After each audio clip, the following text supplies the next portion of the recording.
नमोऽस्त्वनन्ताय सहस्रमूर्तये सहस्रपादाक्षशिरोरुबाहवे सहस्रनाम्ने पुरुषाय शाश्वते सहस्रकोटियुगधारिणे नमः। यन्मण्डलं व्याधिविनाशदक्षं यदृग्यजहुषामसु सम्प्रगीतम् प्रकाशितं येन च भूर्भुवः स्वः पुरातु मां तत्सवितुर्वरेण्यम्। एहि एहि हे रङ्गमहेशपुत्र समस्तविघ्नौघविनाशदक्ष माङ्गल्यपूजां प्रथमप्रधान गृहाणपूजां भगवन् नमस्ते। आशासुराशि भवतङ्गवल्ली भासैव दासीकृतदुग्धसिन्धुम् वन्दस्मि चरणद्वितशारदेन्दुं वन्दे रविन्दासनसुन्दरीं त्वाम्। नृपालिमौलिव्रजरत्नकान्ति सरिद्विराजध्वजकन्यकाभ्याम् नृपत्वदाभ्यां नतलोकपङ्क्तेः नमो नमः श्रीगुरुपादुकाभ्याम्। कस्तूरिका कुङ्कुमचर्चिताय चितारजः कुञ्जविचर्चिताय कृतस्मराय विकृतस्मराय नमः शिवाय च नमः शिवाय। करारविन्दे न पदारविन्दं मुखारविन्दे विनिवेशयन्तं वटस्य पत्रस्य पुटेशयानं बालं मुकुन्दं मनसा स्मरामि। दुकूलचौरं नवनीतचौरं श्रीराधिकायाः हृदयस्य चौरं अनेकजन्मार्जितपापचौरं चौराग्रगण्यं पुरुषं प्रपद्ये। नीलाम्बुजश्यामलकोमलाङ्गं सीतासमारोपितवामभागं पाणं महासायकचारुचापं नमामि रामं रघुवंशनाथम्। उल्लङ्घ्य सिन्धोः सलिलं सलीलं यः शोकवह्निं जनकात्मजाया आदाय तेनैव ददाह लङ्कां नमामि तं प्राञ्जलिराञ्जनेयं। प्रेम से बोले आनंदकंद भगवान की। श्रद्धालु भक्तगणों, आज विषय थोड़ा विस्तृत है और समय बड़ा संकीर्ण है, अतएव मेरा प्रयास रहेगा कि उपलब्ध समय में ही सार्थक शब्दों में आप सबों को धर्म के 10 लक्षणों के संदर्भ में परिचित कराऊं। कल के व्याख्यान में हमने धर्म के संदर्भ में भूमिकात्मक रूप से विस्तृत व्याख्यान किया और साथ ही यह उपदिष्ट किया विदुर जी के अनुसार धर्म के 8 अंग, याज्ञवल्क्य जी के अनुसार 9 अंग, मनु महाराज के अनुसार 10 अंग इत्यादि अनेकानेक ऋषियों के अनुसार अनेकानेक अंग हैं।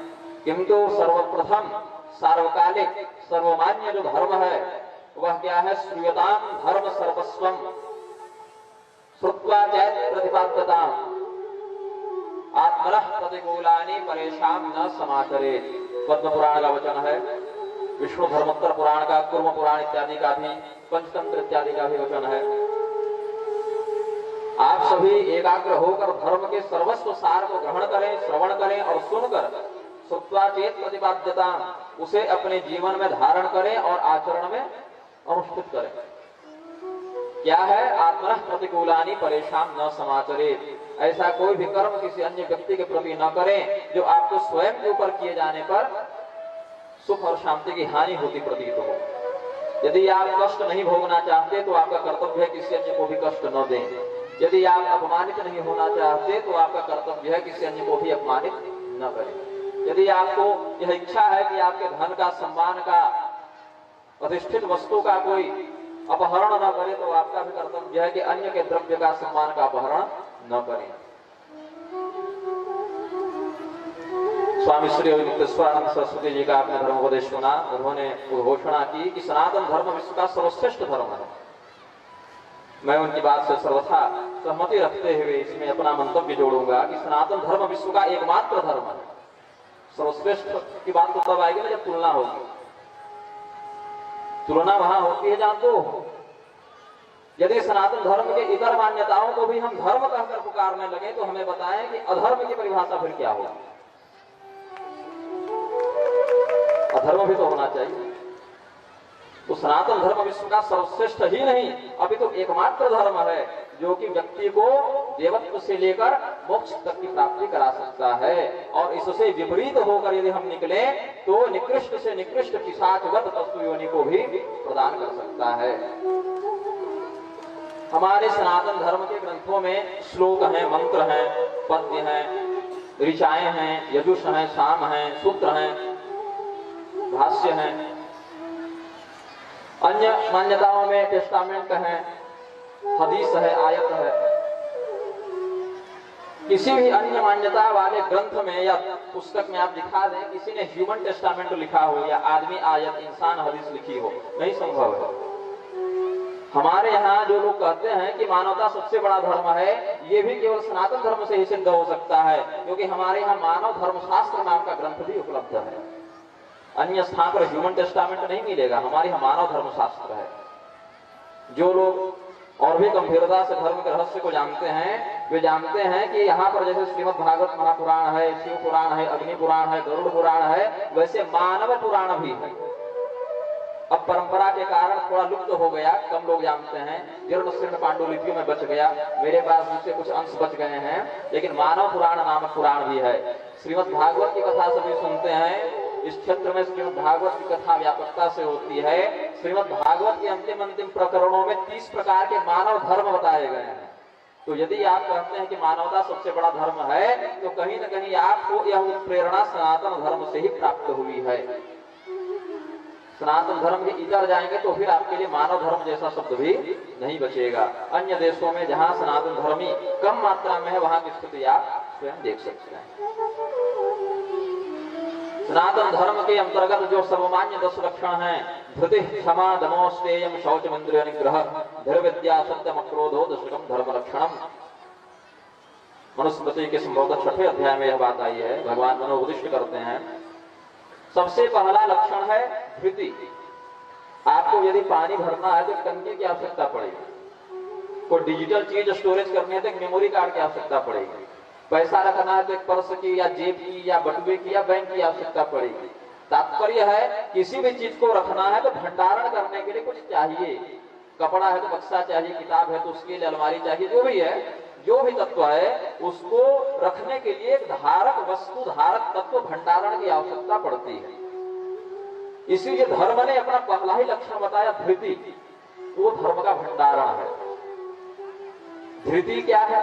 आपके अंदर गुणों को धारण करने का जो सामर्थ्य है, उसकी जो शक्ति है, उसे ही धर्म में धृति कहा गया है। प्रत्येक व्यक्ति के शरीर में 3 प्रकार की धृति होती ही होती है।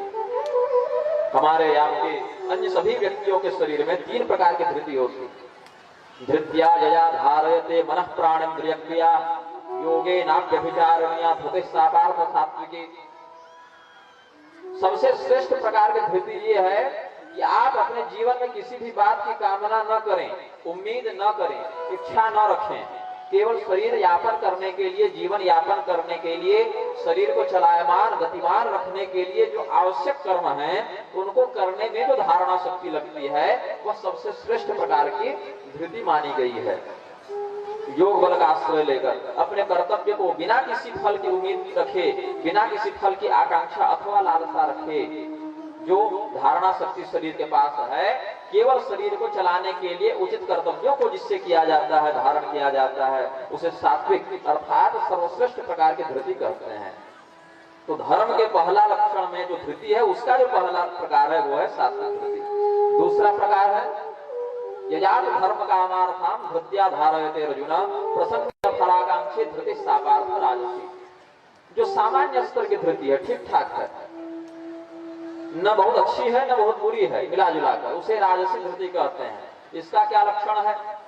आप गलत काम नहीं करें, धर्म का ही आचरण करें, अच्छा ही काम करें, परोपकार करें, लोक सेवा करें, किंतु बदले में यश की, कीर्ति की, पुण्य की, सुख की अभिलाषा रखें। उम्मीद करें कि हमें धर्म से सुख होगा।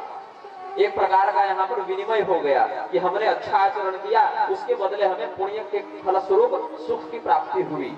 ये दूसरे प्रकार के धृति का लक्षण हुआ। और तीसरे प्रकार के धृति को धारण करने वाले लोग समाज में बहुतायत से व्याप्त होते हैं। यया स्वप्नम भयम शोकम विषादम मदमेव च न विमुञ्चति दुर्मेधा धृति सापार्थ तामसी। ऐसी धारणा शक्ति जिसके द्वारा स्वप्न को धारण किया जाता है, कल्पनाओं को धारण किया जाता है कुछ नहीं, लेकिन लड़ेंगे बहुत विषयों पर। 2 भाई हैं, आपस में लड़ रहे हैं कि वो वाले खेत का अनाज हमारे हिस्से में आएगा कि तुम्हारे हिस्से में आएगा? इस पर दोनों लड़ रहे हैं। किसी व्यक्ति ने पूछा कि वो खेत है किसका? बोले पड़ोसी का है। तो तुम क्यों लड़ रहे हो? बोले हम योजना बना रहे हैं कि हम उसको खरीदेंगे, तो खरीदने के बाद जो अनाज उगेगा उस पर किसका हिस्सा होगा, इस पर लड़ रहे हैं। बोले पहले खरीद तो लो। दो पति पत्नी लड़ रहे हैं, आपस में दंपति लड़ रहे हैं कि एक कह रही है मैं अपने बेटे को डॉक्टर बनाऊंगी, एक कह रहा है इंजीनियर बनाएंगे। मकान मालिक पूछा कि भाई बेटे से पूछ लो क्या बनना चाहता है, उनका बेटा पैदा ही नहीं हुआ है। तो स्वप्न है, काल्पनिक विषयों को जो धारण करे, निरर्थक निराधार विषयों को जो धारण करे, वह तामसी, नकारात्मक, अधोगति कराने वाली धृति होती है। भयम,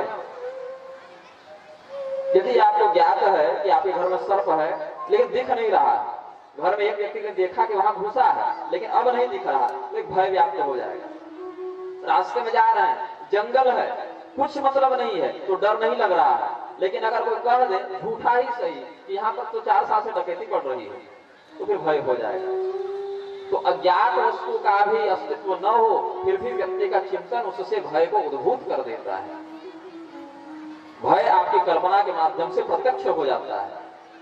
नदी में रोज नहा रहे हैं, किसी अनजान नदी में जाकर नहाइए, कोई डर नहीं लगेगा। लेकिन अगर कोई कह दे कि यहाँ पर एक मगरमच्छ घूमते हुए देखा गया है, या वो कह रहा था कि उसने देखा है, ऐसे मैंने व्यक्तिगत रूप से ऐसे स्थानों पर निवास किया है कि मैं यहाँ पर सो रहा हूँ और उस पांडाल की दूरी पर बाघ सो रहा है, मैं यहाँ नहा रहा हूँ, ये मूर्तियों की दूरी पर मगरमच्छ घूम रहा है। ऐसी स्थितियों में भी मैंने जीवन बिताया है, लेकिन हमें उसका भय नहीं लगा। लेकिन कई ऐसे स्थानों पर हमें भय लगा जहां पर भय का कोई वास्तविक अस्तित्व नहीं था। कहने का भाव यह है कि जो भय को धारण करे वह तामसिक धृति होती है।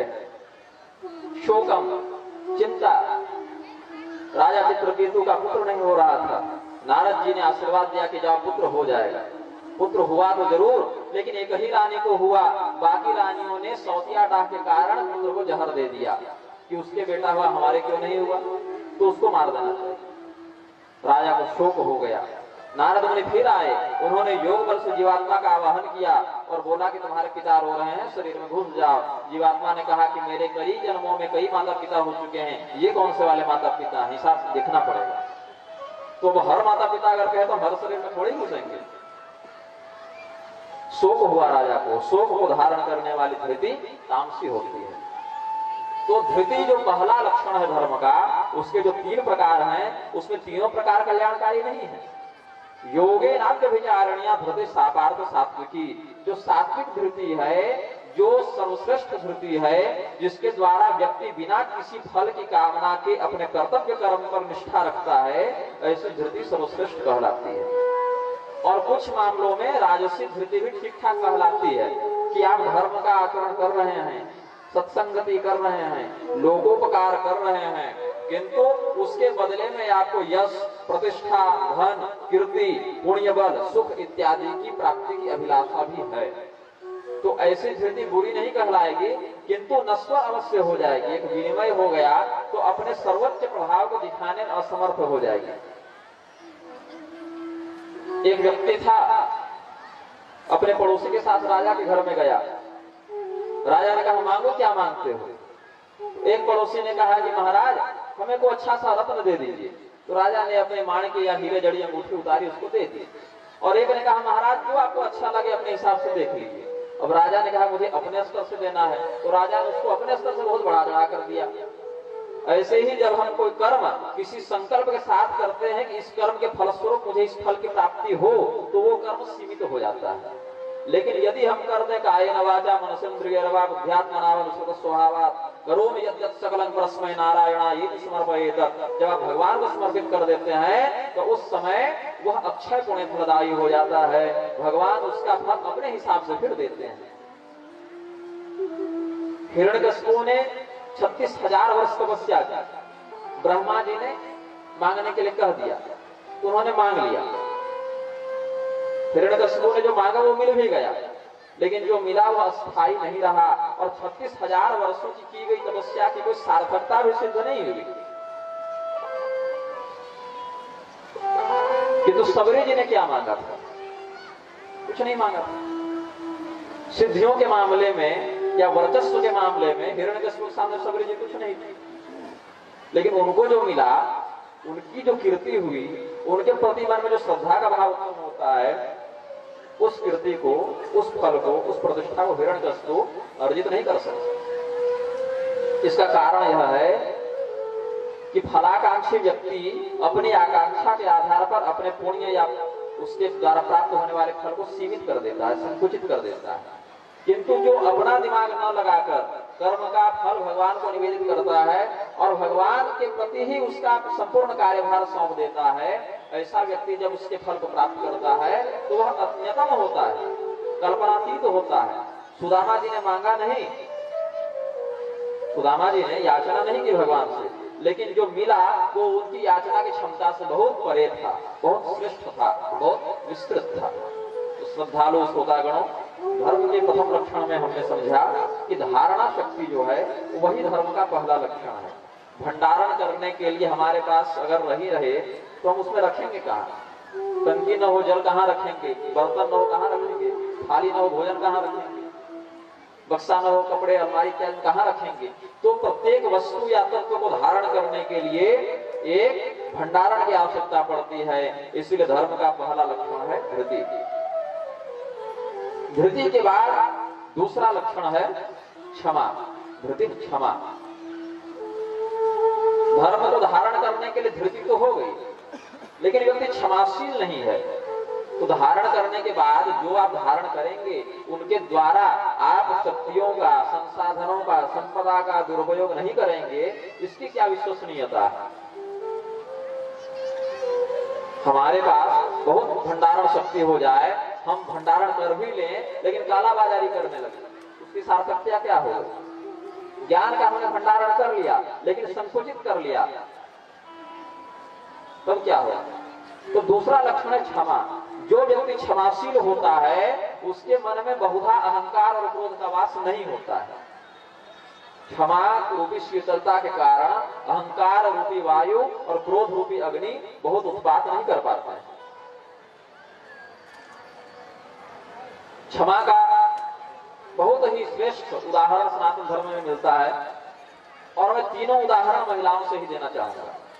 वैसे तो बहुत से उदाहरण हैं, किंतु मैं तीनों उदाहरण नारी शक्ति से ही देना चाहूंगा। सर्वप्रथम भगवती सीता जी।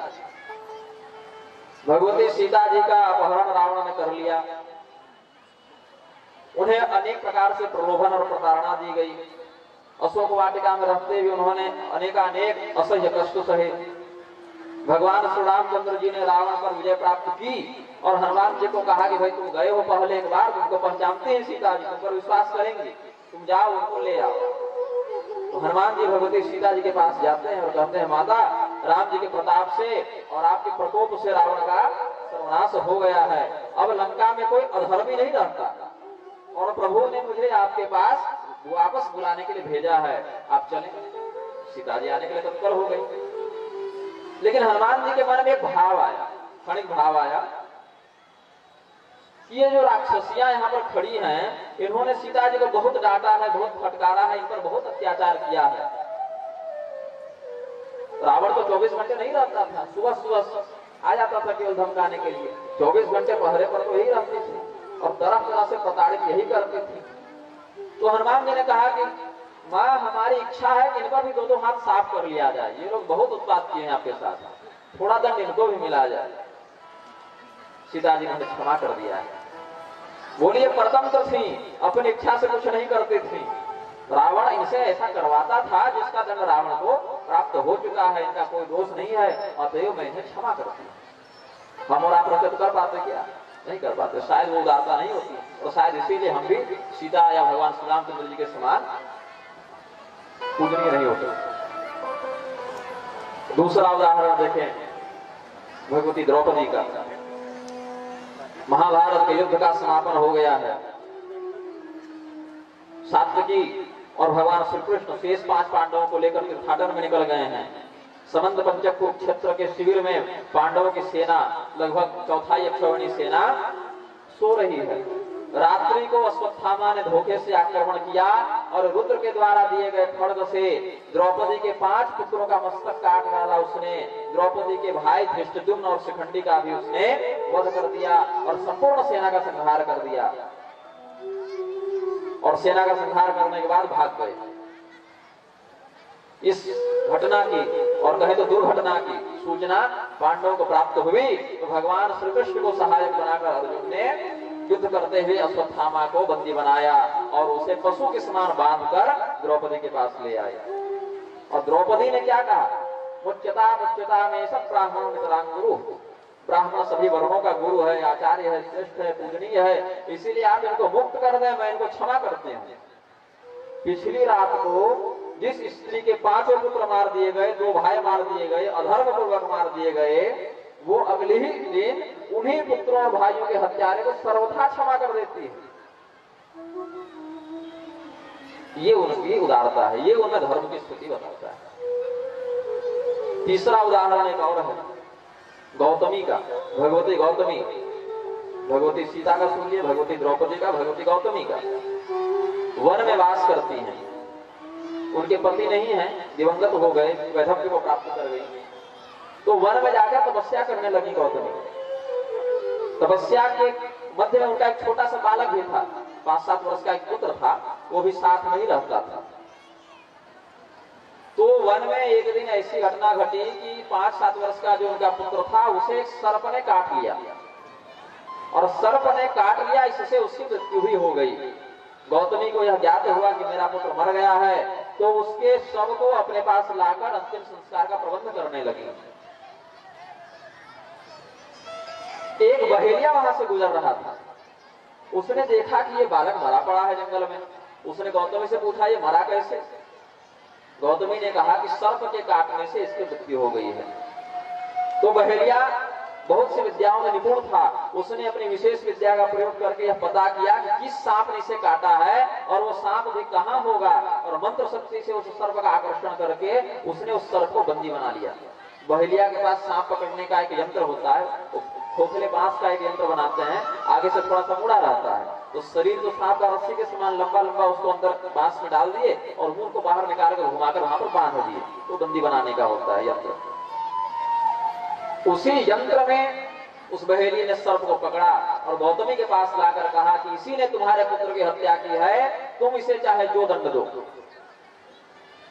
गौतमी ने कहा कि मेरे पुत्र की आयु पूरी हो गई थी, किसी न किसी निमित्त से मरना ही था। सांप न काटता तो नदी में मर जाता, नदी में नहीं डूबकर मरता तो पर्वत से फिसल कर गिर जाता, पर्वत से नहीं फिसलता तो किसी रोग का शिकार हो जाता। जिस व्यक्ति की मृत्यु आ जाती है वो किसी भी बहाने से मृत्यु को प्राप्त कर सकता है। इसमें मैं सर्प का कोई विशेष दोष नहीं समझती हूँ, इसीलिए मैं इसे क्षमा करती हूँ। लेकिन बहेलिया ने इसको स्वीकार नहीं किया, बोले नहीं नहीं, इसको दंड मिलना चाहिए। तो बहेलिया ने सर्प को कहा कि हे सर्प, तुमने इस बालक की हत्या की है, इसीलिए मैं तुम्हें मृत्युदंड देता हूँ। और पूर्व काल में सभी इतने तेजस्वी होते थे कि एक दूसरे की भाषा समझते थे। तो सर्प ने भी उत्तर दिया, इस बालक से मेरे को व्यक्तिगत दुश्मनी नहीं है, कोई खेत जमीन का झगड़ा नहीं है कि मैंने इसको काट दिया, इसकी मृत्यु का समय आ गया था इसीलिए मैंने इसको काटा है। हे व्याध, मैं तो सर्प हूँ, तुमसे कमजोर हूँ, इसीलिए तुम हमको मार दे रहे हो। हिम्मत है तो मृत्यु को पकड़ो जो मुख्य आरोपी है। हमारा इससे कोई व्यक्तिगत शत्रु, मेरी तो कोई शत्रुता है नहीं। मृत्यु ने कहा इसीलिए मैंने इसको मारा, और मैं कमजोर हूं इसलिए तुम मुझ पर अत्याचार कर रहे हो। यदि सामर्थ्यवान हो तो जाकर मृत्यु को पकड़ो। उस बहेलिये ने मंत्र शक्ति से मृत्यु का आवाहन किया। मृत्यु को ऊपर जब आरोप लगाए कि तुम इस बालक की मृत्यु के दोषी हो, तो मृत्यु से भी रहा नहीं गया, बोले मैं तो सैकड़ों लोगों को रोज मार रही हूं, ऐसा आरोप तो किसी ने नहीं लगाया। तो मृत्यु वहां पर अपना स्पष्टीकरण देने के लिए पहुंचती है। ये महाभारत में वर्णित है ये कथा। उन्होंने कहा कि मैं अपनी स्वेच्छा से किसी का वध नहीं करती हूँ, समय मुझे बताता है, काल मुझे बताता है कि कब किसे मृत्यु देनी है, और मैं उसके लिए निमित्त का चयन करती हूँ। इसीलिए मुझे तो बुला लिया, यदि हिम्मत है तो काल भगवान को पकड़ो। काल के ऊपर जब आरोप लगा तो काल भी वहां पर प्रत्यक्ष प्रकट हुए, और प्रत्यक्ष प्रकट होकर उन्होंने कहा कि मैं भी इस बालक की मृत्यु का दोषी नहीं हूँ। मुझे यमराज जिस समय जैसा आदेश देते हैं मैं वैसे ही व्यक्ति का निर्देश कर देता हूँ मृत्यु के प्रति। यमराज के ऊपर जब आरोप लगा, यमराज प्रकट हुए, बोले मेरा तो काम ही है लोगों को मृत्यु देना, लेकिन मैं अपनी इच्छा से मृत्यु नहीं देता। चित्रगुप्त मुझे बताते हैं कि इसके वही खाते में ये लिखा है, ये कर्म है, ये कर्म है, मैं मृत्यु देता हूँ। जब चित्रगुप्त पर आरोप लगा, चित्रगुप्त ने भी आकर स्पष्टीकरण दिया, मैं भी स्वतंत्र रूप से दोषी नहीं हूँ, क्योंकि मैं अपनी इच्छा से नहीं कर्म लिखता फल, जो जीव जैसा कर्म करता है वैसा ही तो मैं फल लिखता हूँ। तो जीव को बुलाया गया कि भाई तुम अपनी मृत्यु के दोषी हो। तो जीव ने कहा कि जब मैं स्वयं अपनी मृत्यु का दोषी हूं तो इतनी वकालत क्यों चल रही है यहाँ। इससे सिद्ध होता है भक्तजनों कि व्यक्ति अपने सुख दुख पाप पुण्य अच्छा बुरा प्रत्येक घटना का उत्तरदायी पूर्णतया स्वतंत्र रूप से अगर देखा जाए तो स्वयं ही होता है, चाहे उसके प्रत्यक्षीकरण के लिए निमित्त कोई भी तत्व क्यों न बन जाए। अतएव धर्म के दूसरे लक्षण के अंतर्गत हम समझते हैं कि क्षमा, धृति के बाद क्षमा, क्षमा के बाद स्थान है दम का। दम का अर्थ होता है नियमन संयमन। ऐसा नहीं है कि हम सर्वत्र क्षमा ही कर दें तो भी चल जाएगा, इसलिए क्षमा के बाद दम का दंड का विधान भी आया, नियंत्रण करने का विधान आया। क्षमा उसी व्यक्ति को करनी चाहिए जो क्षमा का पात्र हो। यदि आप कुपात्र के प्रति क्षमा कर देंगे तो वो अपने अत्याचार को पाप को छोड़ना दूर उसे और बढ़ा लेगा कि ये तो कुछ करता ही नहीं है। तो ऐसा नहीं कि क्षमा कर देना ही धर्म है, क्षमा के बाद दंड का भी दम का भी स्थान है। दंडो दमयताम, भगवान ने कहा दम करने वालों में दमन करने वालों में मैं दंड हूँ। जिस राजा के राज्य में दंड चलता है, न्याय का पालन होता है, वहां पर प्रजा निर्भय होकर निवास करती है। तो तीसरा लक्षण है दंड। तो अश्वत्थामा को क्षमा तो द्रौपदी ने कर दिया, लेकिन उन्हें साथ में एक दंड भी दिया गया। उनके मस्तक में जो अमृतत्व प्रदान करने वाली जो दिव्य मणि थी उसको निकाल लिया गया। इस घटना से पूर्व अश्वत्थामा को थकावट नहीं लगती थी, भूख प्यास नींद नहीं लगती थी, शरीर थकता नहीं था, लेकिन इस घटना के बाद मणि निकाल लेने से अश्वत्थामा भूख प्यास रोग व्याधि थकावट इत्यादि विकारों से युक्त हो गए। ये हत्या को उन्हें दंड भी मिला। तो संतुलन बनाना पड़ता है, ये नहीं कि सबों को दंड दे, ये नहीं कि सबों को क्षमा कर। भगवान श्री रामचंद्र जी के दरबार का कल हमने सांकेतिक वर्णन किया था। भगवान श्री रामचंद्र जी दरबार में विराजमान हैं, न्याय पीठ पर आसीन हैं, और भगवान श्री लक्ष्मण जी दरवाजे पर द्वार पर आगंतुकों के न्यायिक्षकों के शिकायतों को सुन रहे हैं। एक फटे मस्तक वाला कुत्ता वहां पर आता है जिसका मस्तक विदीर्ण था, खून बह रहा था। उसने कहा मुझे न्याय चाहिए। लक्ष्मण जी ने कहा कि तो बोलो क्या बात है, किसने तुम्हारा अपकार किया, मैं व्यवस्था के अनुसार दंड देता हूँ। बोले नहीं, आप पर संदेह है, राम जी न्याय करें तो कोई बात बने। अब न्याय तो करना था, भगवान के सम्मुख प्रस्तुत किया गया। विचित्र मुकदमा, ऐसा मुकदमा कहाँ सुनेंगे। उस कुत्ते ने आरोप लगाया कि एक सन्यासी है, उसने मारकर मेरा माथा विदीर्ण कर दिया, आप उसे दंड दें। सन्यासी को बुलाया गया। राम जी ने कहा कि हे यतिवर, सन्यास धर्म की पहली प्रतिज्ञा है, जब व्यक्ति सन्यासी बनता है तो पहली प्रतिज्ञा ही यही है कि मैं सभी प्राणियों को अभय दान देता हूँ। आज के बाद मैं किसी प्राणी को डराऊंगा नहीं, धमकाऊंगा नहीं, और किसी प्राणी के द्वारा डराया भी नहीं जाऊंगा, धमकी सहन भी नहीं करूंगा। मतलब मैं न किसी से डरूंगा न किसी को डराऊंगा। मैं भी निर्भय हूँ और मेरे कारण संपूर्ण संसार भी निर्भय है। मैं न भय को स्वीकार करूंगा न भय को प्रदान करूंगा। ये संन्यास धर्म की प्रारंभिक प्राथमिक प्रतिज्ञा में है। तो ऐसा क्या हो गया, ऐसी कौन सी परिस्थिति आ गई कि इस कुत्ते को आप क्रोधित होकर मार दिए, ये हिंसक बर्ताव क्यों? तो भगवान श्री रामचंद्र जी के प्रश्न का उत्तर देते हुए सन्यासी ने कहा कि प्रभु आपका कथन सही है, यहाँ हमसे थोड़ी चूक हुई है, लेकिन मैं अकेला इसका दोषी नहीं हूँ। मैं 3 दिन से आपके राज्य में घूम रहा हूँ भिक्षाटन के लिए, और कोई मुझे भिक्षा नहीं दे रहा है, और भूख के कारण व्याकुल होने के कारण मुझे क्रोध आ गया। और क्रोध ऐसे नहीं आया, उसके बाद भी मुझे कोई अधिक फर्क नहीं पड़ा, लेकिन जब हम जा रहे थे तो ये रास्ते में टेढ़ा होकर सोया हुआ था। हमने इससे विनती की थोड़ा सा किनारे हो गया, ये और ऐसा टेढ़ा हो गया कि जो थोड़ी सी जगह थी वो भी बंद हो गई। इसके इस उद्दंड व्यवहार के कारण मैं क्रोधित हो गया और एक दंड इसके माथे पर मार दिया। तो गलती तो हुई है, लेकिन पूरी मेरी नहीं है। 3 दिन से भूखा सन्यासी, इसके द्वारा उत्तेजित किए जाने पर थोड़ा सा हो गया, क्रोध आ गया। राम जी ने कहा कि यदि कुत्ते का पूरा दोष नहीं है, ये तो पशु बुद्धि है, अब इससे क्या, हम कुत्ते से क्या उम्मीद कीजिएगा कि वेद मंत्र पढ़ेगा? नहीं कर सकते होंगे, यज्ञ करेगा, ये भी उम्मीद नहीं कर सकते। स्वान है, पशुवत आचरण किया, चलिए इसका भी पूरा दोष नहीं है, और सन्यासी का भी पूरा दोष नहीं है, परिस्थिति के बस इसने ऐसा कर दिया। और कहीं ना कहीं दोष तो मेरा भी है कि 3 दिन से एक सन्यासी मेरे राज्य में घूम रहा है, उसको किसी ने भिक्षा नहीं दी, तो कहीं ना कहीं राजा का भी दोष है और न्याय तो पूरा करना पड़ेगा। लेकिन अब दोषी है कौन और न्याय किया कैसे जाए, इसमें थोड़ी उधेड़-बुन हो गई भगवान को। तो लीलावश उन्होंने कुत्ते से ही पूछ लिया कि अच्छा बताओ, अब अपराध तो हो गया, घटना घटित हो गई, अब बाबा है इनको क्या कर दे, फांसी तो दे नहीं सकते। ऐसा कोई इन्होंने अपराध नहीं कर दिया कि मृत्यु दंड देते या इनका भी माथा फाड़ दिया जाए, शारीरिक दंड निषेध है। तो तुम ही बताओ क्या किया जाए। बोले इनको कालिंजर मठ का महंत बना दीजिए, अभी भीख मांग रहे हैं ना, फिर अरबपति महंत हो जाएंगे, पीठाधीश्वर हो जाएंगे कालिंजर मठ के। सभी लोगों ने कहा ये तो पशु है, इसकी बुद्धि भी पशुवत ही है, जिसको दंड देना चाहिए उसको अरबोपति बना रहा है, हजारों एकड़ जमीन बना मठ महल दे रहा है। पूछा गया भाई तुमसे कुछ गड़बड़ हो रही है, इसको पुरस्कार कहते हैं, दंड नहीं कहते। बोले नहीं राम जी, ये इसके लिए दंड ही है, अभी समझ में नहीं आ रहा है इसको। पिछले जन्म में हम स्वयं कालिंजर मठ के पीठाधीश्वर महंत थे, लेकिन हमने क्या किया, हमने तपस्या का आचरण छोड़कर मठ में जितना पैसा आ रहा है सबका उपभोग करने में जीवन बिताया।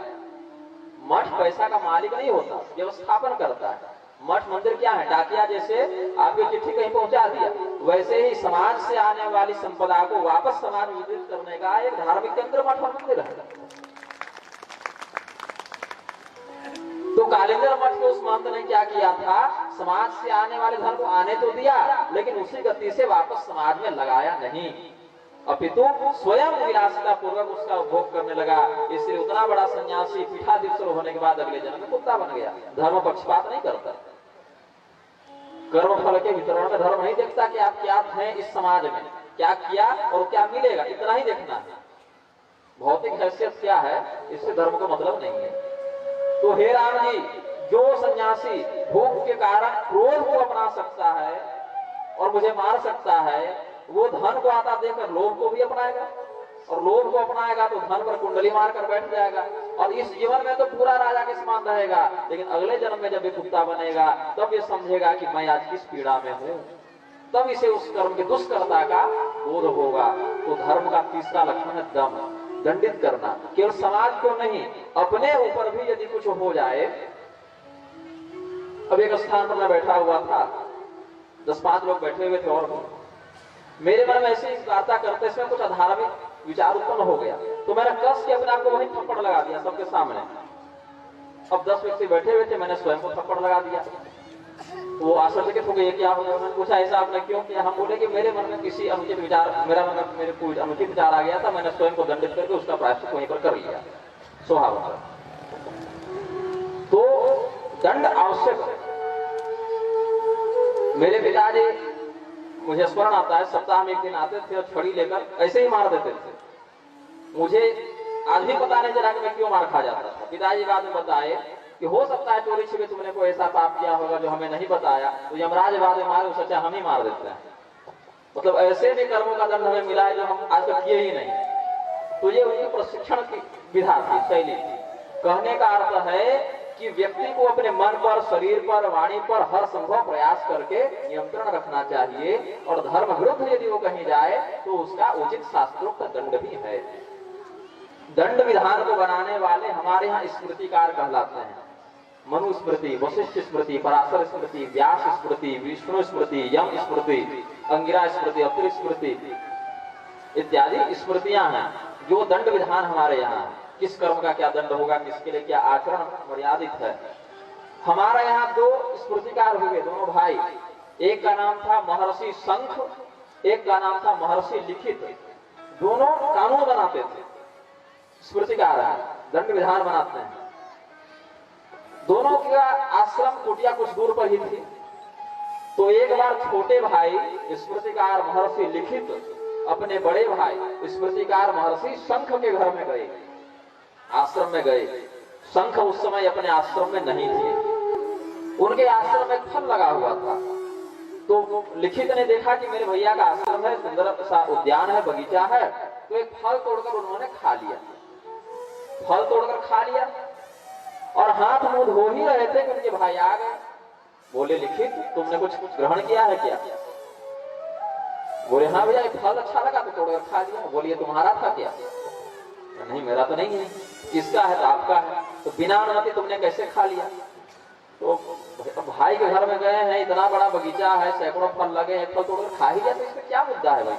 बोले नहीं, मुद्दे की बात नहीं है, बात यह है कि तुमने अपने अधिकार की वस्तु का उपभोग नहीं किया है, दूसरे के अधिकार की वस्तु का उपभोग उसकी अनुमति या स्वीकृति के बिना किया है। ये धारा लगेगी तुम पर, कानून यही कहता है, ये धारा लग गई।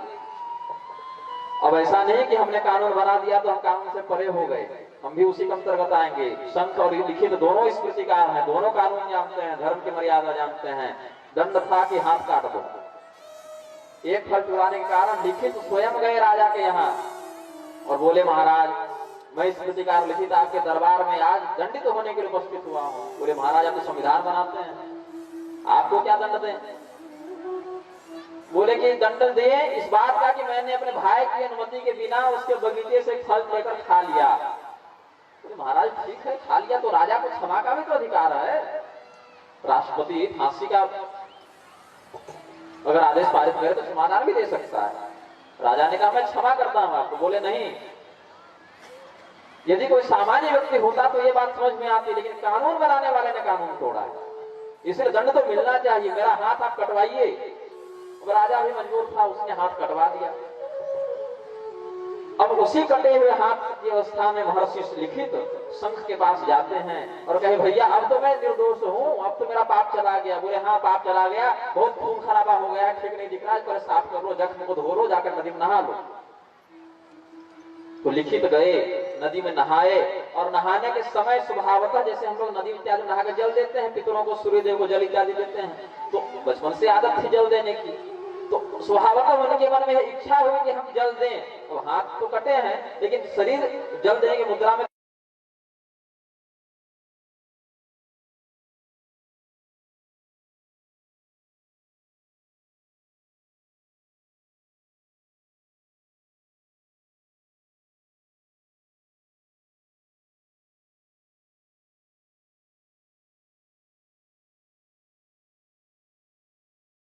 आया है और उस पर आचरण किया है, अतएव हमारा कर्तव्य है कि इसको मजाक में न ले, हल्के में न ले। जो शास्त्रोक्त मर्यादा है उसका ही पालन हो, उसका ही अनुसरण हो, तभी कल्याण की कामना संभव है। तो हमने 3 लक्षणों पर चर्चा की, धृति, क्षमा, दम, और दम के साथ चौथा लक्षण जो अस्तेय है वो भी इसी में जुड़ जाएगा। अस्तेय का अर्थ होता है अपने अधिकार में जो वस्तु न हो, अपने अधिकार में जो द्रव्य न हो, जो काल न हो, जो स्थिति न हो, जो देश न हो, जो कर्तव्य न हो, दूसरे के अधिकार में हो, उसका उपभोग स्वयं न करे। यदि सामने वाला अनुमति न दे रहा है तो बिल्कुल न करे। दूसरे के धन का, दूसरे की संपदा का, दूसरे के संसाधन का उसकी अनुमति या प्रसन्नता के बिना उपभोग करना। अभी आपने स्वामी जी का प्रवचन सुना, मनुस्मृति से उन्होंने कहा अधिकम यो मन्येत सस्तेनो दंडमर्हति। आपके पास जितनी आवश्यकता की वस्तु है उसके अतिरिक्त जो आपने संग्रह कर रखा है वो आपकी नहीं है, वो उसकी है जिसके पास उसका अभाव है। और यदि आपने अतिरिक्त का संग्रह कर रखा है तो यह समझा जाएगा कि प्रकृति के नियमानुसार आप चोर हैं। सस्तेनो दंडमर्हति, वह चोर है और उसे दंड मिलना चाहिए, ये विधान है। इसीलिए हमारे यहाँ पंच महायज्ञ हैं, उसमें चींटी से लेकर ब्रह्मा तक के लिए अंश निकालने का विधान है। अतिथि के लिए निकाल कर रखे, चींटियों के लिए भी निकाल कर रखे, यज्ञ इत्यादि के माध्यम से देवताओं के लिए निकाल कर रखे। सबों का अधिकार, सबों का भाग निश्चित है, क्योंकि जो हवा आप सांस ले रहे हैं वो आपने नहीं बनाई, जो जल आप पी रहे हैं आपने नहीं बनाया, जिस अग्नि का आप प्रयोग कर रहे हैं वो आपने नहीं बनाई, जिस पेट्रोल का प्रयोग निकाल कर तो ले लिए, आप बनाए थे क्या? नहीं बनाए तो बेच कैसे थे, खरीद कैसे थे? जो प्राकृतिक संसाधन है उनका उपभोग मनुष्य उतनी ही मात्रा में कर सकता है जितना उसके जीवन यापन के लिए आवश्यक है, और उतना जीवन यापन करने के बाद प्रकृति को लौटाए। हमारे सनातन धर्म का यह संविधान कहता है, सनातन धर्म की मर्यादा कहती है कि जिस व्यक्ति ने अपने जीते जी कम से कम 10 पेड़ भी न लगाए हो, मरने के बाद उसकी चिता के लिए लकड़ी भी नहीं दे। यह तात्पर्य है कि लकड़ी भी प्राप्त करने का अधिकार उसे है जिसने अपने जीवन में कम से कम 10 वृक्षारोपण किया हो। इतना सुंदर संतुलन किसी अन्य मान्यता में आपको प्राप्त नहीं होगा। यदि आप प्रकृति से कुछ ले रहे हैं तो आपका कर्तव्य है कि कुछ लें और बहुत प्रदान करें। लेकिन अब व्यवस्था का कारण यह है कि हमने अधिकारों को तो याद रखा, क्या लेना है ये याद रखा, हमको क्या क्या मिलेगा ये याद रखा, कर्तव्यों को भूल गए। इसीलिए हमने कल सांकेतिक रूप से कहा मानवाधिकार आयोग तो बन गया, मानव कर्तव्य आयोग नहीं बन पाया। तुमको ये मिलेगा, ये मिलेगा, ये मिलेगा, ये नहीं मिलेगा तो तुम लड़ो, ये कहने वाले हैं। लेकिन तुम्हारा ये कर्तव्य है, तुमको ये करना चाहिए, ये करना चाहिए, नहीं करोगे तो दंड मिलेगा, ये कहने वाला आयोग नहीं बना, ये कहने वाला मंत्रालय नहीं बना। यदि अधिकारों का मंत्रालय हटाकर मानवाधिकार आयोग को हटाकर मानव कर्तव्य आयोग लागू कर दिया जाए ना, तो सबों के अधिकार स्वतः सुरक्षित हो जाएंगे, क्योंकि फिर अधिकारों का हनन ही कोई नहीं करेगा, सभी अपने कर्तव्य का पालन करेंगे। तो किसी के अधिकार का उत्क्रमण नहीं होगा, किसी के अधिकार की हानि नहीं होगी। तो धृति, क्षमा, दम, अस्तेय। पांचवा लक्षण है शौच। इसका अर्थ होता है पवित्रता। शौचालय का अर्थ ये नहीं कि जहां पर जाकर निपट कर आ गए, शौचालय का अर्थ है जहां पर जाकर पवित्रता का बोध हो। ये हम लोग सांकेतिक रूप से कह देते हैं शौचालय, लेकिन वास्तव में शौच शब्द का अर्थ है शुचिता। शुचिता का भाव है शौच, मतलब पवित्रता, आभ्यंतर पवित्रता, बाह्य पवित्रता, मन की, वाणी की, चित्त की शुद्धि, निर्मलता के साथ आंतरिक पवित्रता और स्नान इत्यादि के माध्यम से बाहरी पवित्रता। यदि आप प्रतिदिन नहीं करते हैं तो भी आप धर्म की अवहेलना कर रहे हैं, और यदि आप आंतरिक रूप से अनुचित भावों से ग्रस्त हैं तो भी आप धर्म की अवहेलना कर रहे हैं। धर्म का जो पंचम लक्षण है शौच, उसका तात्पर्य है कि आप अंदर से विचारिक रूप से और बाहर से शारीरिक रूप से स्वस्थ हो। स्वच्छता यदि नहीं है तो भी धर्म की हानि है। इसके बाद स्थान आता है इंद्रिय निग्रह। हमारे यहाँ इंद्रिय निग्रह के सबसे अच्छे और सर्वमान्य अगर कोई उदाहरण है तो हनुमान जी। हनुमान जी के पास अद्भुत बल है, अतुलित बलधाम, किंतु उन्होंने अपने बल का कभी भी दुरुपयोग नहीं किया। ज्ञानिनाम अग्रगण्यम, ज्ञानियों में सर्वश्रेष्ठ हैं, किंतु कभी ज्ञान का अहंकार नहीं किया। जब राम जी से मिले तो बोले एक में मंद मोह बस कुटिल हृदय अज्ञान में अज्ञानी हूं। और स्वयं को अज्ञानी कौन कह रहा है? जो ज्ञानिनाम अग्रगण्यम है, जो सर्वश्रेष्ठ है और जो ज्ञान में सबसे ऊपर है, जो अतुलित बलधामम है, जो सबसे अधिक बल में संपन्न है, वो कहता है प्रभु मैंने कुछ नहीं किया, आपके प्रताप से सब स्वतः हो गया। तो अपने अलग अलग इंद्रियों में जो शक्ति व्याप्त है, उन शक्तियों को जो व्यक्ति नियंत्रित रखता है, कब कितनी मात्रा में किस स्थान पर कैसे प्रयोग करना है, इसका जो विवेक धारण करता है, वह धर्म के छठे लक्षण इंद्रिय निग्रह को भी धारण करता है, ऐसा समझना चाहिए। इसके बाद सातवां लक्षण धी। धी का सामान्य अर्थ होता है बुद्धि, समझ सकते हैं। निरुक्त की विशिष्ट परिभाषा में जाएंगे तो न समय है और ना आप उतना समझ पाएंगे। ये फिर परंपरा से अध्ययन करेंगे साल 2 साल दर्शन शास्त्र का, तब समझेंगे। तो सामान्यतया धी के कुछ लक्षण हैं। शुश्रूषा, श्रवणम केवल, ग्रहण धारण तथा उहापोहार ज्ञान, ये 8 लक्षण है धी के। बुद्धि कैसे प्राप्त होगी सही? पहले शुश्रूषा, सुनने की इच्छा। यहाँ बहुत लोग थे, सुनने की इच्छा थी तो बाकी बैठे, बाकी चले गए। फिर श्रवणम, सुन रहे हैं। अच्छा, जितने बैठे जरूरी नहीं कि सब सुन रहे हैं, कुछ बातचीत भी कर रहे हैं। यहाँ बैठे तो सब दिख रहा है हमें। तो शुश्रूषा मतलब सुनने की इच्छा, श्रवण मतलब सुनो। अच्छा, जितने लोग सुन रहे हैं जरूरी नहीं कि उसको ग्रहण भी कर ले रहे हैं। बाबा आए कुछ बोल रहे हैं, अच्छा ही बोल रहे होंगे, ऐसे भावना वाले बहुत से लोग बैठे हुए। तो शुश्रूषा मतलब सुनने की इच्छा, फिर श्रवणम मतलब सुना, और श्रवण के बाद ग्रहणम, ग्रहण किया। अच्छा, जितने लोगों ने ग्रहण किया, कल भी बहुत से लोग थे, यदि मैं प्रश्न करूं कि कल मैंने क्या क्या कहा था तो शायद मुझे सुना नहीं पाएंगे वापस। या मैं कल पुनः इस गांव में आऊं और कहूं कि कल जो मैंने कहा उसके कुछ कुछ बिंदु आप बता दें, तो भी शायद बहुत कम लोग बता पाए, क्योंकि ग्रहण तो किया लेकिन उसको धारण नहीं कर पाए। तो पहले सुनने की इच्छा हो, फिर सुने, सुनने के बाद ग्रहण करें, ग्रहण करने के बाद धारण करें, फिर उहापोहार्थ विज्ञान। ऊह और अपोह, ये सही है कि गलत है? कह तो दिए, लेकिन ऐसा क्यों कहे? यदि इसके जगह ये हो जाता तो क्या होता? ये जो संदेह है, चर्चा, मंथन, चिंतन, ये भी होना चाहिए। ये नहीं कि जो कह दिए उसको आंख बंद कर मान लिए।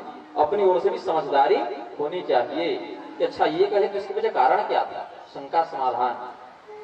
फिर अर्थ विज्ञान, इसमें इनका तात्पर्य क्या था? जैसे यदि हम कहेंगे या कोई धमकी दे रहा है किसी को, मैं तुम्हारी नौकरी खा जाऊंगा, तो यह खाने का अर्थ भोजन की क्रिया से नहीं है।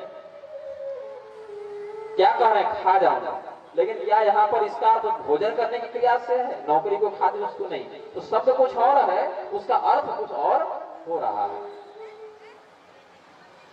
तो कही गई बात का किस प्रसंग में, किस संदर्भ में क्या अर्थ है, इसकी भी जानकारी होनी चाहिए। सुनने की इच्छा, सुनना, ग्रहण करना, ग्रहण करके धारण करना, धारण करने के बाद उसका मंथन, चिंतन प्रतिपक्ष और विपक्ष में, और उसके बाद उसके अर्थ को समझना, अर्थ का विशिष्ट प्रकार से ज्ञान होना, ये जो है ये धी कहलाता है। धी की 8 लक्षण हैं, और धी जो है वो स्वयं ही धर्म का 7वां लक्षण है।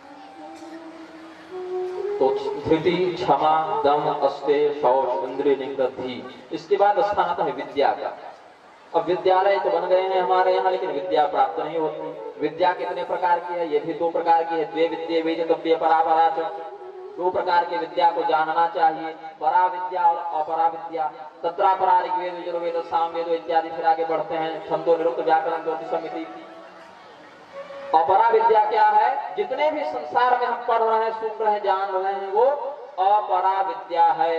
ऋग्वेद, यजुर्वेद, सामवेद, अथर्ववेद, शिक्षा, कल्प, व्याकरण, छंद शास्त्र, वास्तुशास्त्र, अर्थशास्त्र, राजनीति, चिकित्सा, जो जितने भी प्रकार के ज्ञान संसार में व्याप्त घूम रहे हैं, जिसको आप पढ़ सकते हैं गुरु के पास जाकर, विद्यालय में जाकर, वो अपरा विद्या है। अथ यया परादक्षरमधिगम्यते, जिसके द्वारा उस परब्रह्म का बोध हो जाए, वो परा विद्या है। 2 प्रकार की विद्याएं प्रचलित हैं। अब तो विद्या की प्राप्ति करने वाले को पहले, विद्या की इच्छा रखने वाले को पहले विद्यार्थी कहते थे। अब विद्या के अर्थी उठाने वाले भी विद्यार्थी बन जा रहे हैं, क्योंकि डिग्री मिल जा रही है संस्थानों से, लेकिन क्या पढ़े और क्या निकले। आज के विद्यार्थी परीक्षा देकर अभी लौटे और कल फिर पूछें तो उनको याद नहीं, तो क्या विद्या प्राप्त की? इसका कारण यह है कि परंपरा का ह्रास हो गया, और परंपरा के साथ उसके गांधीर्य का भी ह्रास हो गया। उचित व्यक्ति को उचित विद्या दी जाए तो वो धारण कर ही लेगा। उपजाऊ भूमि में बीज उल्टा पड़े सीधा पड़े, वो किसी न प्रकार से वो ही जाएगा, और बंजर भूमि में बालू में जाकर धान फेंक दें तो क्या पड़ेगा? कुछ नहीं पड़ेगा। तो उचित पात्र को, उचित व्यक्ति को उचित विद्या का दान करना ही सार्थक होगा। अनुचित स्थान पर दिए जाने पर विद्या देवी अथवा ब्राह्मण मादगाना, विद्या देवी ब्राह्मण के पास आती है और हाथ जोड़कर कहती है कि देखो मैं तुम्हारे पास आ गई हूँ, किसी को भी मत बांटते फिरना, उसी को देना जो इसका महत्व समझे, और यदि तुम अनधिकारी को बांटते चलोगे तो मैं तुमको भी छोड़कर चली जाऊंगी। ऐसा मुक्तिकोपनिषद में भगवान श्री रामचंद्र जी ने हनुमान जी को समझाया है। तो विद्या ये भी धर्म का लक्षण है। अध्ययन करना भी धर्म हो सकता है क्या? धर्म का केवल पूजा पाठ नहीं हो सकता, विद्या अध्ययन करना भी धर्म है। धृति, क्षमा, दम, अस्ते, शौच, इंद्रिय निग्रह, धी, विद्या। अब 2 लक्षण और बच गए, सत्य और अक्रोध। सत्य का क्या अर्थ है? जो घटना जैसी घटित हुई उसका यथार्थ वर्णन करना सत्य है, लेकिन सत्य भी कुछ विशेषताओं के साथ बोलना चाहिए। सत्यम ब्रूयात्, सच बोले, किंतु कहीं भी कुछ भी सत्य न बोल दे। प्रियम ब्रूयात्, सुनने वाले को प्रिय भी लगे ऐसा ही सच बोले। सर्वत्र बिल्कुल अब हम सत्य बोलेंगे ऐसा कहके सर्वत्र ऐसा सत्य न बोलते चले कि सामाजिक हानियां होने लगे। अब उदाहरण स्वरूप, अब कोई पुलिस में भर्ती है और आतंकवादियों को पकड़ने के लिए एक योजना पर चल रही है, और उससे अगर पूछा जाए कि तुम क्या कर रहे हो, और वो सत्य बोलने लगे तो हो गया, देश चल गया। तो सत्य बोले, प्रिय बोले, अप्रिय सत्य को न बोले, और प्रिय बोलने के चक्कर में चापलूसी भी न करे। हाँ हाँ बहुत बढ़िया, बहुत विद्वान, बहुत सम्मानित, बहुत श्रेष्ठ, बहुत धनी, बहुत सुंदर, ये नहीं। जो हितकारी हो उतना ही प्रिय बोले, जितने में व्यक्ति का हित बाधित न हो उतना ही प्रिय बोले, और जितना सुनने में प्रिय लगे उतना ही सत्य भी बोले। अनावश्यक सत्य, अप्रिय सत्य या अहितकारी प्रिय वचन का प्रयोग करना भी निंदनीय है। तो धर्म का जो 9वां लक्षण है वह है सत्य, और अंतिम लक्षण है अक्रोध। ठंडा दिमाग रखना। बात बात पर जिन व्यक्तियों को क्रोध आ जाता है, बात बात पर जो अपने आप खो बैठते हैं, नियंत्रण खो बैठते हैं, ऐसे व्यक्तियों का अस्तित्व संसार में बहुत सुरक्षित नहीं रहता। बहुत कीर्तियुक्त नहीं रहते। उनके मुंह के सामने आप उनकी बड़ाई भले कर दें, लेकिन पीठ पीछे जाकर करते हैं कि आदमी सही नहीं है। तो अक्रोध, क्रोध व्यक्ति कब करता है? जब उसकी कोई बहुत प्रबल इच्छा पूरी न हो, तभी क्रोध होगा। ध्यायतो विषयान पुंसः संगस्तेषु उपजायते, संगात् संजायते कामः, कामात् क्रोधो विजायते। क्रोध कैसे होता है? किसी वस्तु का, किसी तत्व का चिंतन करते रहें, चिंतन करते करते करते करते यदि उस वस्तु की प्राप्ति नहीं हुई या आपके मन के मुताबिक काम नहीं हुआ, तो कामनाओं के अवरोध हो जाने पर, कामनाओं के अवकुंठित हो जाने पर जो भाव उत्पन्न हुआ वही क्रोध है। और क्रोध का परिणाम अंत में कहां तक पहुंच जाता है? क्रोधात् भवति सम्मोहः, क्रोध के बाद मोह हो जाता है। मैं आपको एक छोटा सा संस्करण बताता हूं। मैं अपने जीवन में जब पहली बार छत्तीसगढ़ आया, शर्मा जी के बुलाने पर, सिलतरा में मेरा मोगेली के पास प्रवचन था, और यहाँ से मुझे हिमालय की ओर, कुल्लू मनाली की ओर निकलना था। तो मेरी ट्रेन थी बिलासपुर से, और ट्रेन में मेरी सीट रिजर्व थी, कन्फर्म थी, बाद में हो गई थी। लेकिन मैंने यहाँ से बिलासपुर से दिल्ली तक यात्रा खड़े की, और जब मैं बिलासपुर आया जीवन में पहली बार, तो जिस ट्रेन से आया उसमें जो बैठकर आया, तो एक व्यक्ति ने मेरे कंधे पर अपना पैर रखकर पूरी रात बिताई। लेकिन मैंने ना उसको कुछ कहा, और जो लोग मेरी सीट पर कब्जा करके बैठे थे ना मैंने उनको कुछ कहा। भगवान की कृपा से दोनों स्थितियों में क्रोध नहीं आया। अब आप कल्पना कर सकते हैं कि जिसको बुलाकर आप इतना सम्मान दे रहे हैं, उसी के कंधे पर, इस बात को उन्होंने मुझे बहुत सुनाया बाद में, इतना भी आपको अक्रोध नहीं होना चाहिए था, कुछ सुना देते उसको। खैर, व्यक्तिगत विषय पर क्रोध नहीं करना चाहिए। आपका कोई व्यक्तिगत अपमान कर दे, कोई व्यक्तिगत नुकसान कर दे, तो झेल जाना चाहिए। भगवान की कृपा समझनी चाहिए कि चलो ये गया, प्रारब्ध कटा। भगवान कहते हैं कि जो मुझे बहुत प्रिय होता है ना, उसको समय समय पर मैं अपमानित, दंडित, नुकसान में डालते रहता हूँ, दृढ़ता उसकी परीक्षा में लेते रहता हूँ। तो अक्रोध जो है, क्रोध ये करने से क्या होता है? क्रोधात् भवति सम्मोहः, मोह उत्पन्न होता है। क्रोध केवल वही करे जहां सार्वजनिक रूप से धर्म की व्यापक हानि हो रही है। व्यक्तिगत मामलों में क्रोध नहीं करना चाहिए। जहां पर क्रोध करने से किसी का कल्याण हो जाएगा, क्रोधों की देव से वरेण तुल्य, जिस प्रकार का क्रोध किसी का कल्याण कर दे। अब बेटा गलत रास्ते में जा रहा है, पिता ने क्रोध करके तो थप्पड़ लगा दिए, शिष्य को डांट दिया, तो वो क्रोध उसके हित के लिए था। डॉक्टर ने ऑपरेशन किया तो आपके हित की कामना से किया, जान लेने के लिए नहीं किया। तो पिता का, गुरु का, माता का या मान्य आचार्यों का धर्म रक्षा के लिए, किसी के कल्याण के लिए, यदि उसको समझाने के लिए, सुधारने के लिए, मार्गदर्शन देने के लिए क्रोध कर रहे हैं, तो उतने अंश में वह क्रोध सही है, कल्याणकारी है, औषधि के समान काम करेगा। अग्नि तो घर में भी है ना, गैस चूल्हे में अग्नि है, खाना बनाने के लिए प्रयोग कर रहे हैं, ठंड से बचने के लिए प्रयोग कर रहे हैं, दीपक जलाने के लिए प्रयोग कर रहे हैं, संतुलित रूप से प्रयोग किए तो कल्याणकारी हुआ। और घर में आग लगा दे तब अग्नि तो वही है, नुकसान हो जाएगा, हानि हो जाएगी।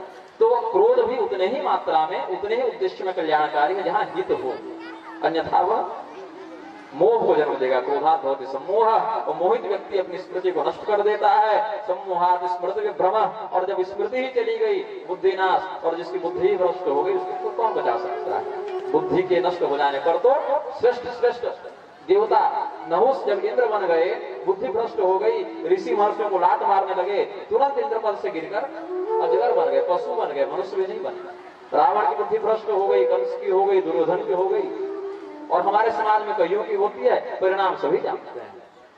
तो समय का बहुत ही नितांत अभाव है, आरती का भी समय हो रहा है। अपनी ओर से मैंने पूरा प्रयास किया कि संक्षेप में आप लोगों को धर्म के 10 लक्षणों पर कुछ सांकेतिक उपदेश कर दूं। भविष्य में यदि पुनः इस क्षेत्र में आगमन होगा तो इस पर विस्तार से। ये अद्भुत श्लोक है और इसकी व्याख्या बहुत विस्तृत की जा सकती है। 3 वर्ष पहले मैंने इसी एक श्लोक पर 7 दिन प्रवचन किया था, मेरा एक मंत्र था, एक श्लोक पर। तो विषय बहुत गंभीर है और बहुत विस्तृत है, और प्रयास करने के बाद भी बहुत गहराई से नहीं बताया जा सकता। बहुत कम शब्दों में हमने प्रयास किया कि सांकेतिक रूप से आपको परिचय दे दिया जाए धर्म के लक्षणों का। धृति, धारण शक्ति, क्षमा, दम, दंड देना, अस्तेय, किसी अन्य की वस्तु का अतिक्रमण करके, चोरी करके उपभोग न करना, इंद्रिय निग्रह, अपने शारीरिक क्षमता का, बौद्धिक क्षमता का संतुलित प्रयोग करना, धी, बुद्धि, विद्या बता चुका हूं, सत्य और अक्रोध। तो ये जो लक्षण हैं, ये यदि आपके जीवन में है, यदि आपके व्यवहार में है, यदि आपके आचरण में है, तो हम समझ सकते हैं कि आपके जीवन में धर्म का बाहुल्य है, आप धर्म का पालन कर रहे हैं, आप कल्याण के मार्ग पर अग्रसर हैं। और यदि ऐसा नहीं है तो फिर आपको इन लक्षणों को अपने जीवन में धारण करने की, आचरण में अनुकरण करने की आवश्यकता है। यही मैं इस मंच से शुभाशीर्वाद देता हूँ कि आप सभी लोग धर्म के मार्ग में अग्रसर हो और आपका क्षेत्र धर्म के मामले में अन्य क्षेत्रों को प्रेरणा देने वाला बने। यदि धर्म का व्यक्ति अपने जीवन में एक एक व्यक्ति पालन करने लगे तो धीरे धीरे पूरा समाज ही धार्मिक हो जाएगा। पूरा समाज एक साथ रोगी नहीं होता, कोई एक व्यक्ति रोगी होता है, वो धीरे धीरे समूह को रोगी बनाता है। सभी संत नहीं हो जाते, कोई एक व्यक्ति संत होता है, उसके प्रताप से सभी धीरे धीरे सत्संगति से युक्त हो जाते हैं। तो बाकी क्या कर रहा है उसको मत देखिए, पहले देख लीजिए कि क्या मैं स्वयं में उचित हूँ या नहीं। स्वयं व्यक्तिगत रूप से धर्म का आचरण करने लगेंगे सभी व्यक्ति तो धीरे धीरे समाज के धर्म से युक्त हो जाएगा। प्रेम से बोले आनंद कंद भगवान की। थोड़ा भगवान नाम संकीर्तन कर लें। श्रीमन्नारायण नारायण नारायण, श्रीमन्नारायण नारायण नारायण, श्रीमन्नारायण नारायण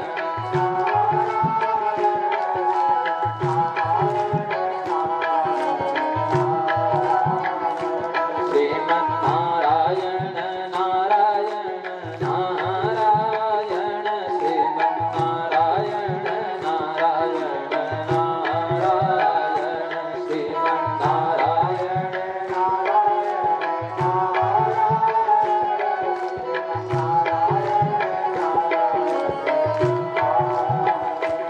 श्रीमन्नारायण नारायण नारायण, श्रीमन्नारायण नारायण नारायण, श्रीमन्नारायण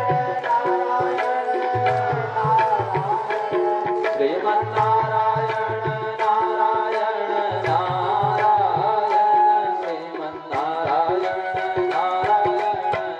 नारायण, श्रीमन्नारायण नारायण नारायण, श्रीमन्नारायण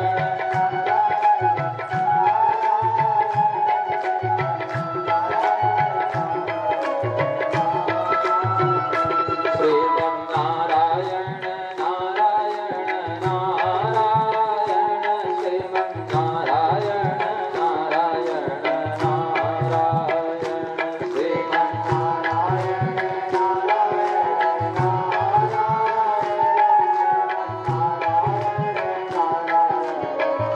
प्रेम से बोले आनंद कंद भगवान की। सर्वे भवन्तु सुखिनः, सर्वे सन्तु निरामयाः, सर्वे भद्राणि पश्यन्तु, मा कश्चित् दुःखभाग् भवेत्। धर्म संरक्षणार्थाय धर्म संहार हेतवे निग्रहाणां च धर्माज्ञा लोके लोके प्रवर्धतां शान्तिः।